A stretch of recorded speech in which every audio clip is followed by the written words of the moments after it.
Clock strikes 8. It's a Halloween with my friends. We're living the dream. Clock strikes 8. It's a Halloween with my friends. We're living the dream.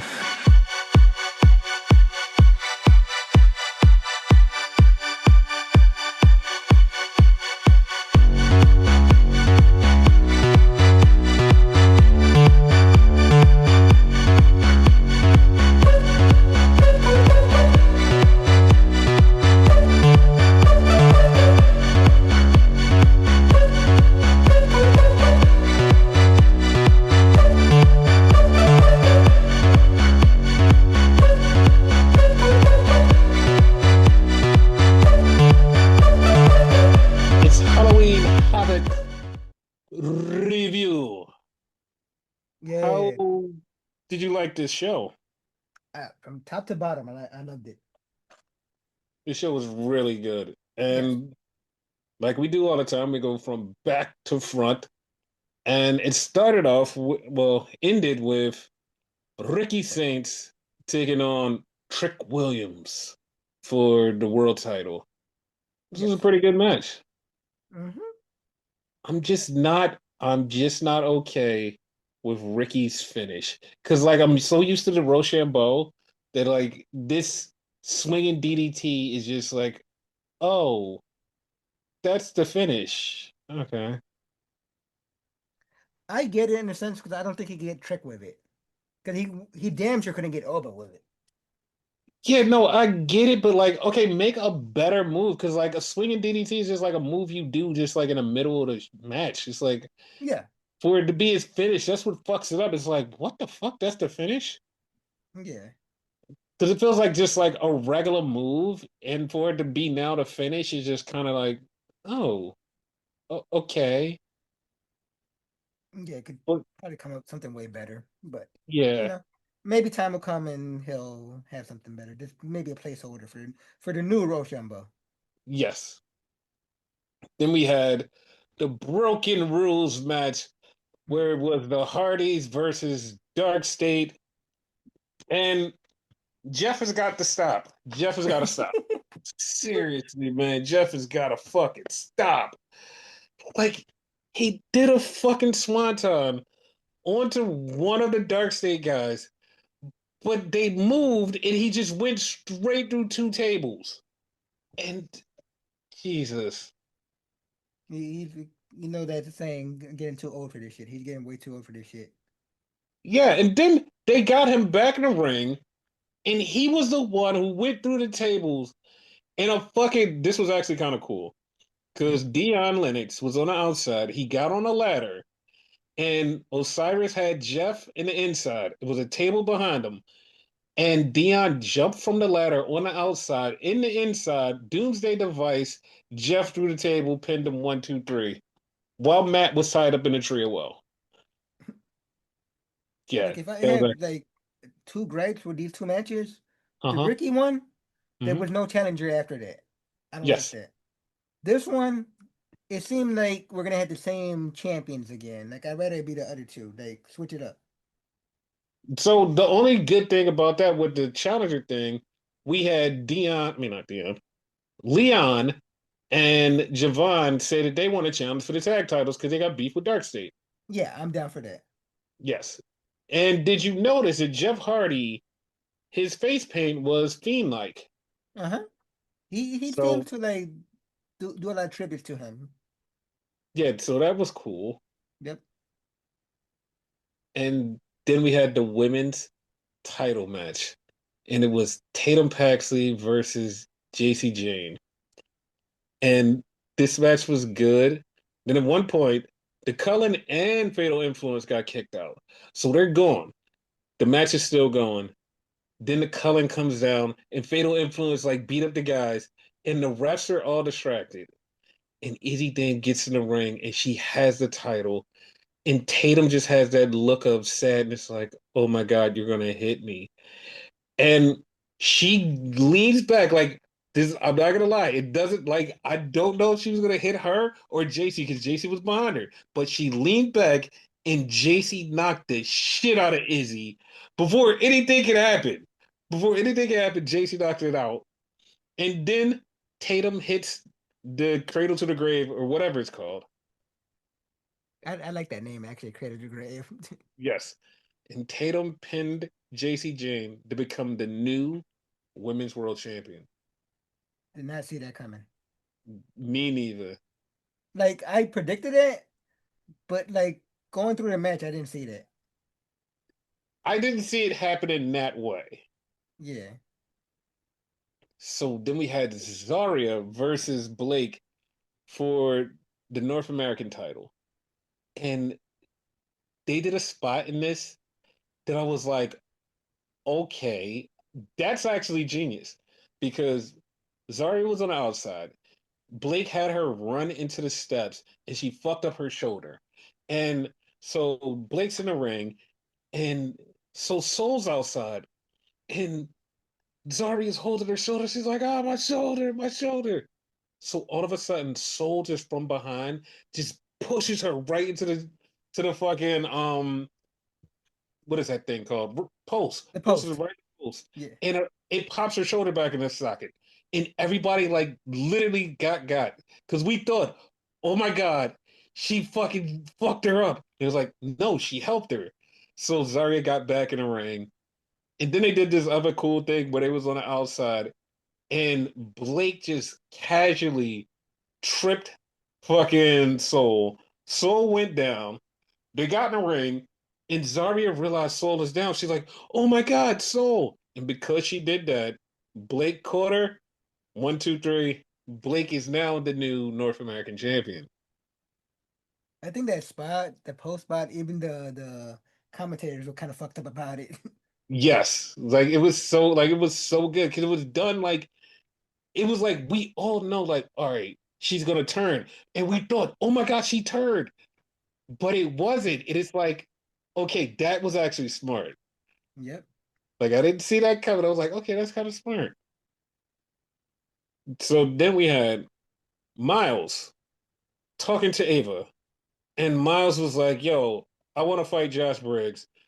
Then fucking Tavion Heights comes in and goes, "I want to fight Josh Briggs. You already fought him again. We're not gonna keep doing the same thing over and over again." And they start going at it, and Ava goes, "You know what? You two fight." And the winner faces Josh Briggs. I'm like, what? What is That happening here? that was weird. Very weird. So then we had a Day of the Dead match between Ethan Page and El Hijo del Dr. Wagner Jr. This was all right. Like this was all right. I somehow And expected a little bit more, but whatever. I did, but like I said, this was all right. I'm not gonna say it was great. This was all right. And Ethan Page won, so he keeps the title. Yep. But then we get to the opening match.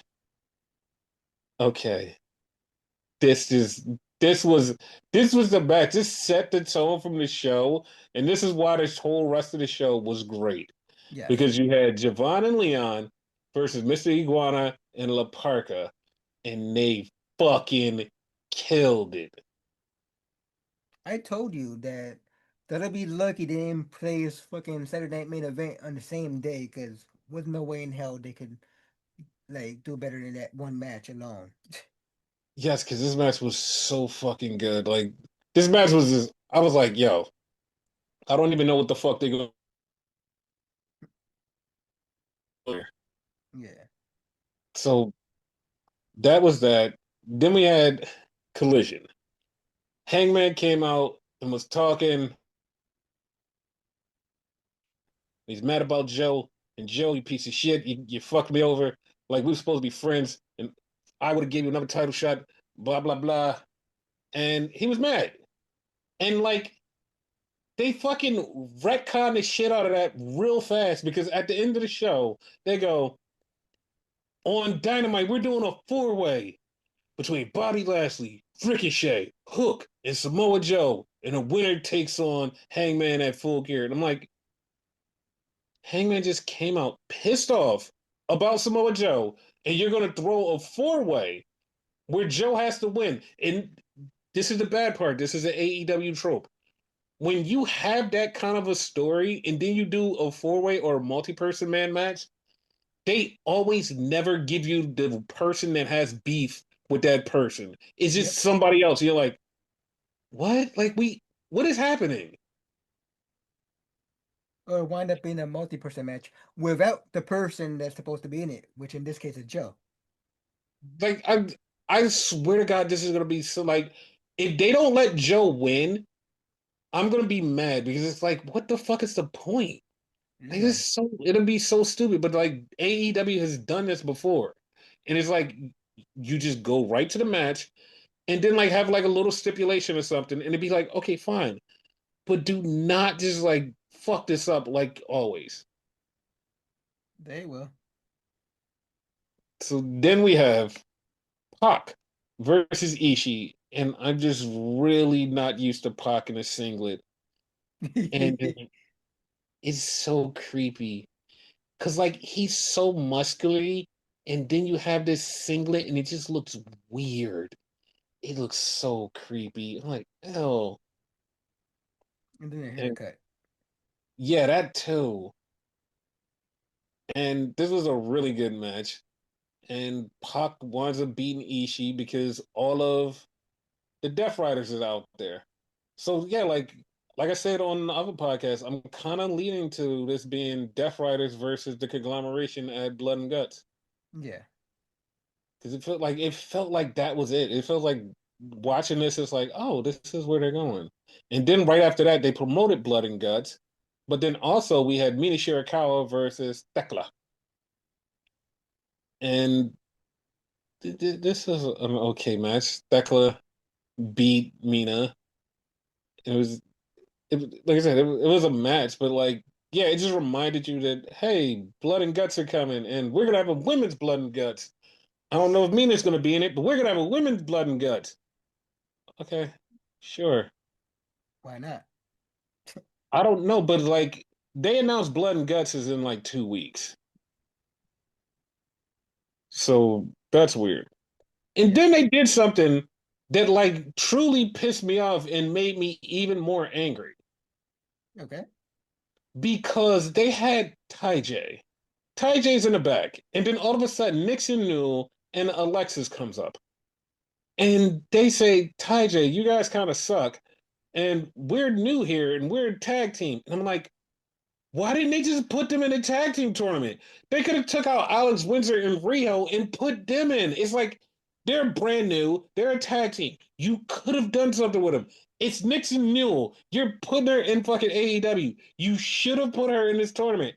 And it's like, nah, like we're just gonna have them beef with Ty J, who's in the tournament. So what's the Makes point? makes What's the no point? sense. This made no sense. I'm like, this is so dumb. You could have just threw them in the fucking tournament and had them like their first match. Even if they lost, you could have made something out of it because like they could have lost to Ty J and then Ty J have a match with them like later. I'm like, okay, that's a thing. Yeah. Whatever, man. Like it's just it was dumb. Like, why Then we is had fucking Windsor and Rio a team anyway? Like, because she mm, helped her out once. That's all it is. Not even joking. okay, whatever. So we had a casting couch with MXMTV, and Olympia comes out and she takes on Taya Valkyrie, and she winds up beating Taya Valkyrie. And so after the match, she goes backstage and she's like, "Yo, I'm from CMLL. I want to face the CMLL Women's Champion, so I'm gonna take on Mercedes. Me and you, Mercedes, and they make the match for Dynamite." Olympia versus Mercedes on Dynamite for the CMLL Championship. Okay. Okay. Then we had Brian Keefe taking on Ace Austin, which was a good match. And Ace Austin got his first win against Brian Keefe. So then they did something interesting. And I hope a lot of people understand this because, like, they see where this is going. Because Don Callis is in the back talking to Lexi, and Lexi is talking to him about, yo, what's up with Okada and Takeshita? What's up with them? And Don Callis is like, yo, I want peace in my family. I want peace in my family. Listen, my family's all about peace. You know what? We're going to have a Don Callis summit on Dynamite and we're going to make everything right. I'm like, okay, this seems perfectly perfect. Like they're going to have this little thing and this is where we're going to get the Takeshita versus Okada blow up and it's going to set up a match.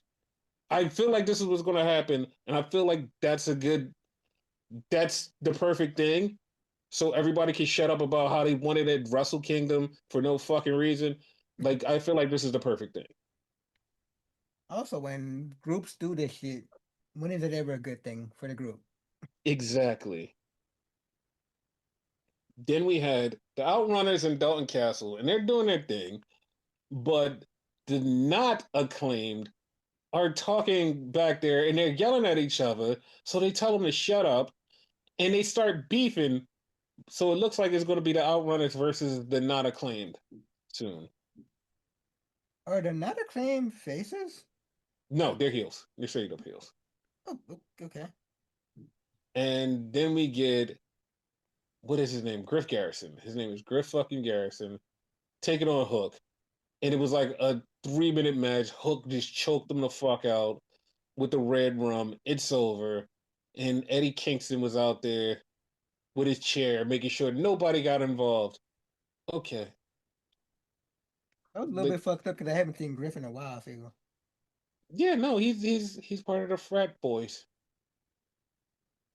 whatever. And then we find out that on Wednesday we're getting Jamie Hayter and Queen Aminata versus the Sisters of Sin. Okay. And then we get to the main event, which is Jet Speed and damn, how did I draw a blank that quick? I just watched the goddamn match. Jet Speed and Jurassic Express versus FTR and the Young Bucks, who had a jobber entrance for $400,000. This match was for, now listen to me. This is for $400,000. Mm-hmm. The match was a fun match, but Jurassic Express and Jet Speed got the win, so they got the $400,000. So right after the show goes off, you go right on Twitter, and Tony Khan says on Dynamite, Fright Night Dynamite, we're going to have a four-way for $400,000. Jet Speed versus Jurassic Express versus FTR versus the Young Bucks. Okay. Yes, like the match just ended, and he's like, "We're going to do it again, but it's going to be a four-way instead of a eight-person tag." So yeah, guys, and the winner gets $400,000, the same amount that we had in this match. I don't care. I don't care. Like this money match is getting on my nerves. Like the gimmick started out fine, and now it's all like money match, money match, money match. And I know before, like we said, we wanted the money matches to mean something. Yeah, like when they're infrequent, but like now it's like back to back to back to back, and this is like the Bucks need this money. They need this money. It's kind of getting annoying. I'm like, all Yeah. right, you're running this too fast. Like it's literally running too fast. Like they've had three money matches in the last 2 weeks. Like you're running this too fast. It's deep into the ground now. Like just stop. Then you're putting FTR in this shit. Like they don't need the money. Is this is very annoying, and I want them to stop because like you can do the gimmick without keep doing this over and over and over again.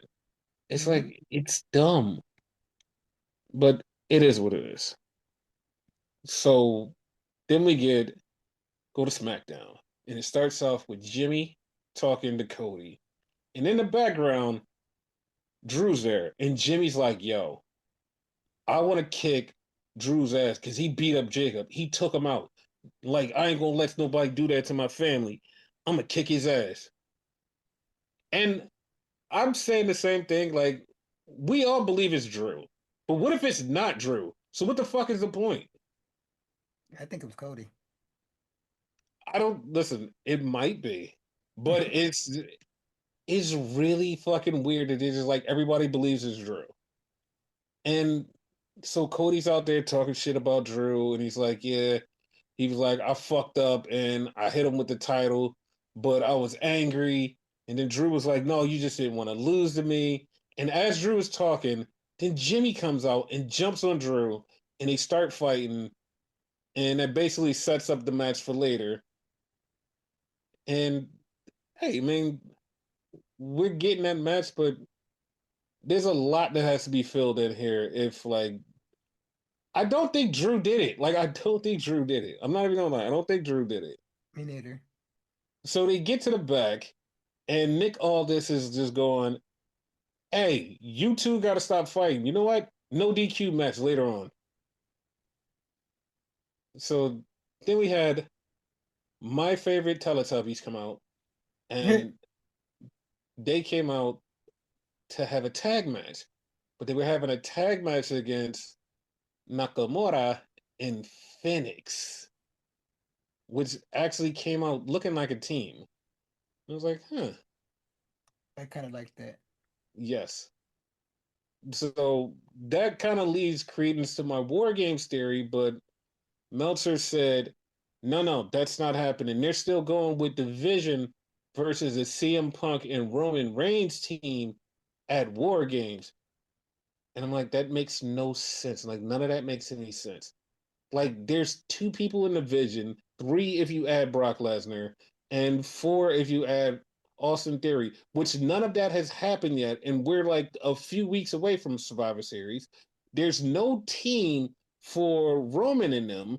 So where is this going when all of the fucking My Family Tree and all of the good guys and the Wyatts are all sitting right there? It's all sitting right there, and it should be done. But okay, we're just gonna go with what Meltzer says. Yeah, because the white MFT thing, that's currently happening. Mm-hmm. We're seeing all that, Yeah, as you saying. What have we got with the one that he's saying? Nothing. nothing at all. Like it's a lot of hoops you got to jump through to get there. Mm-hmm. And you said what? 2 weeks? No, it's not 2 weeks. It's like four. It's a while. It's 4 weeks, but we have to start getting to like planting seeds and planting breadcrumbs to get there. And Yeah. there's no planning anything because like there's no Roman here. There's no CM Punk. The vision just split up. What are we doing here? It's too much to get. You have three Raws to get to where we're getting to, and nothing is moving in that direction. Yeah. That's not happening. Yeah, like if Seth was around, I could be like, all right, yeah, no, that makes sense. But now that Seth is gone, it's like it looks like they could go the other way, but we'll see how stuff plays out in the next few weeks. Mm-hmm. By the way, my family tree won. And then we get a backstage with Julia, who's on the phone with someone until Chelsea Green and um Kylie Ray shows up, Alba Fire. But in the background, a lot of people didn't notice Nikki Cross was lurking. So Nikki Cross is lurking, and then Kiana James goes, this not happening. Y'all not joining up with us. I got a match. I'm going out here. Buck all this. Come on, Julia. We're going. We have a match. La la la la la. That's how it went. Including the la la la la. Yes. So we had Kiana James versus Tiffy Time, and they're having a match.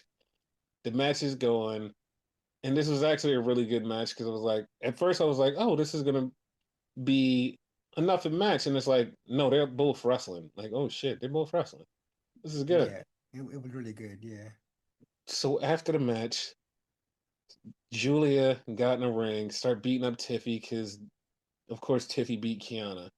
And I had heard this before the show started. Was Saturday night's main event? They're going with Jade Cargill versus Tiffy. And matter of fact, I think I said that on a couple podcasts ago. Yeah, But you did. so Jade comes out looking like, oh my god, I drooled because she was so fucking hot. Like, God, like that is like that is an unreal woman. That's unreal woman. And she helps Tiffy. and she holds her hand up, and I just knew it. She had on leather and everything, and I just knew it when she held her fucking arm up. I was like, she's gonna turn, and she turned heel. And here's this thing, and I'm trying to figure out. So she got a scar on her head. Hmm. And that scar, if you look at the scar closely, it has sparkles. It has red sparkles. It's not a real scar. I know she does have a scar, but they put an extra scar to make it look more scarred than it really is. Yeah.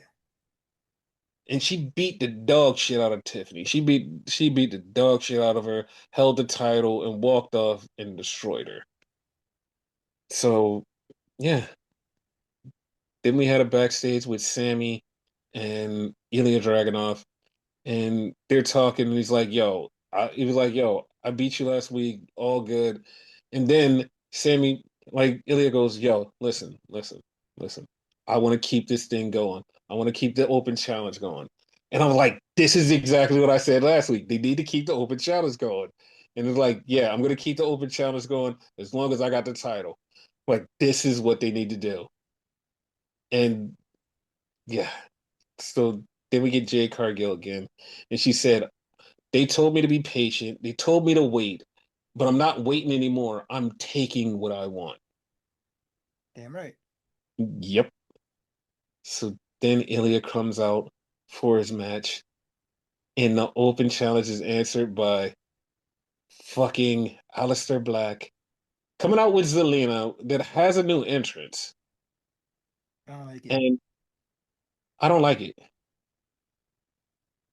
I don't like it. No. And then they have a fucking banger. Like a fucking banger. This shit was awesome. This shit was awesome. And Ilya gets the win because of the distraction of Damian Priest.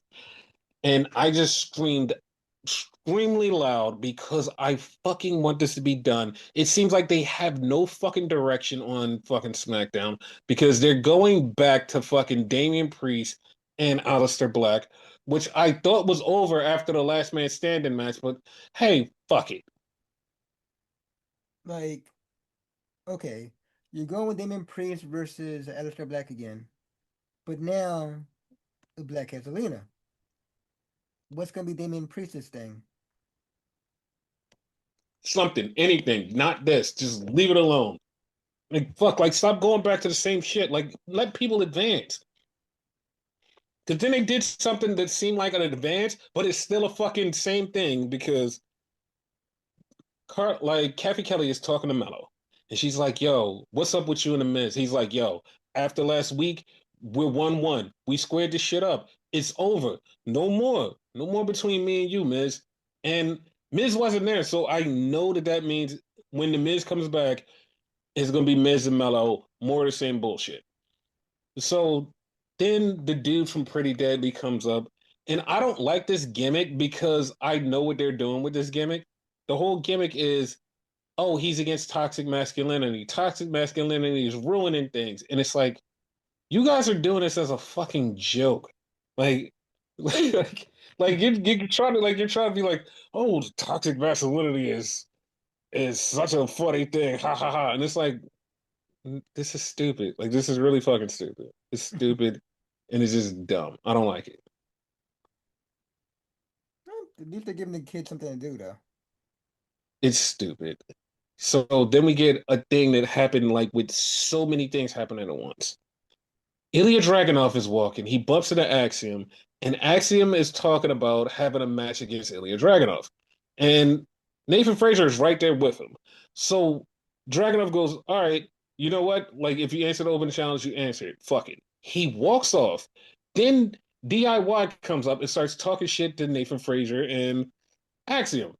So they're beefing with them still.